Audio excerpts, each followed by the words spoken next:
வணக்கம். ஆகாஷ்வாணி புதுச்சேரி செய்திச் சுருக்கம் வாசிப்பவர் கோதை நாயகி. குடியரசு துணைத் தலைவர் திரு ஜெகதீப் தங்கர் 3 நாள் பயணமாக இன்று புதுச்சேரி வருகிறார்.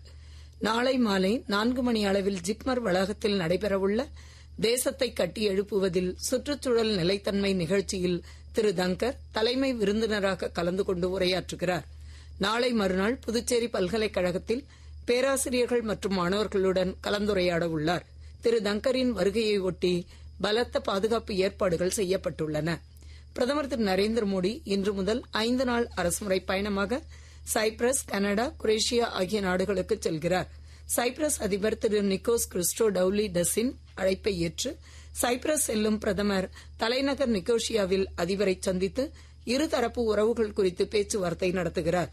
இப்பயணம் இரு நாடுகளுக்கு இடையேயான வர்த்தகம், முதலீடு, பாதுகாப்பு மற்றும் தொழில்நுட்பத்தில் ஒத்துழைப்பை ஆழப்படுத்தும் என்று பிரதமர் தெரிவித்துள்ளார். தேசிய சட்டப்பணிகள் ஆணையத்தின் செயல் தலைவரான உச்சநீதிமன்ற நீதிபதி சூரியகாந்த் உத்தரவின் பேரில் புதுச்சேரியில் நேற்று நடைபெற்ற தேசிய மக்கள் நீதிமன்றத்தில் 1457 வழக்குகள் முடிக்கப்பட்டு 14,54,87,707 ரூபாய்க்கு தீர்வு காணப்பட்டது.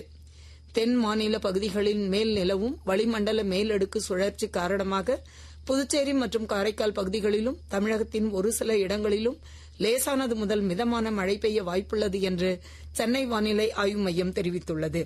இத்துடன் இந்த செய்திச் சுருக்கம் நிறைவு பெறுகிறது.